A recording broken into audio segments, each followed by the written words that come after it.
Thank you, Mr. Chairman. And just following up on what Senator Grassley said, it is terribly frustrating to us that so many in the federal workforce are still working remote and doing it because of the COVID restrictions, and we have such terrible backlogs.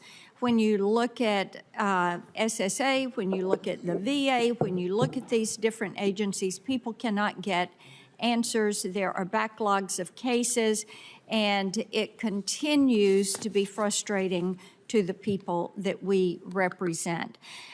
Commissioner Wilshie, I want to come to you with my questions because in Tennessee, we hear a lot about workforce and the unemployment numbers, the labor force participation rate, and the effects COVID has had on this. And everyone in Tennessee seems to have a workforce shortage. We know there are individuals that are on SSDI who would like to return to work. That was to be the purpose of the Ticket to Work program. So as we look at this and we look at constraints, what do we need to do and what more do you all need to do to be certain that people who are on SSDI can work but not be jeopardizing those benefits? Because they're wanting to go back to work, but what they will say, and I'm in every county, each of the 95 counties in Tennessee, I'm there every year, and we hear this. There are people that want to work, but what if they go to work? What if they end up losing their benefits? What if they end up in a mess? This means there is confusion and there is a lack of consistency coming out of that program. So do we need to do something more? Do you all need to do something more? Thank you for your question, Senator. As you've heard today, I think the complexity of our work incentives can really actually be a deterrent to getting people to work. So I think that simplifying that is certainly one step. Additionally, I think the more we can do to inform people really about how these work incentives work and the effect of work on their benefits, that will sort of dispel some of the fears people have around going back to work. Okay, so how do you do that? We know, so you're defining the problem. Okay.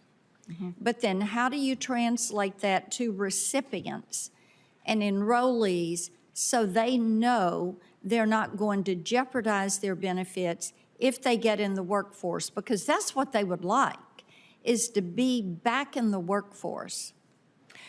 Thank you for the clarification there. We do fund work incentive planning and assistance organizations that provide benefits counseling, and they explain the rules to beneficiaries, and particularly around work, how it's going to affect their benefits. How quickly can people get to those caseworkers and get that clarification? We have a call center. They can get that. I will say that we have very limited funding. That funding it's been set since 1999, and it has not increased. So I think if we had additional funding for that, we would really be able to. So does it take them a day, a week, a month? It can usually happen pretty quickly. I'd say within a week. If they call, they can get referred over.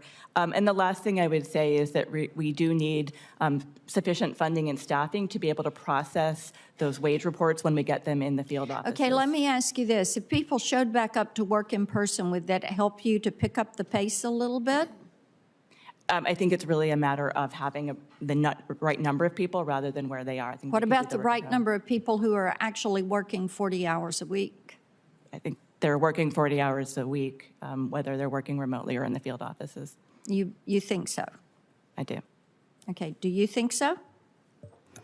Yes, I do think so, and we believe that telework should be implemented where it makes sense, as long as flexibility is given to individual offices to use it only where it makes sense and to be able to not use it if it is not working.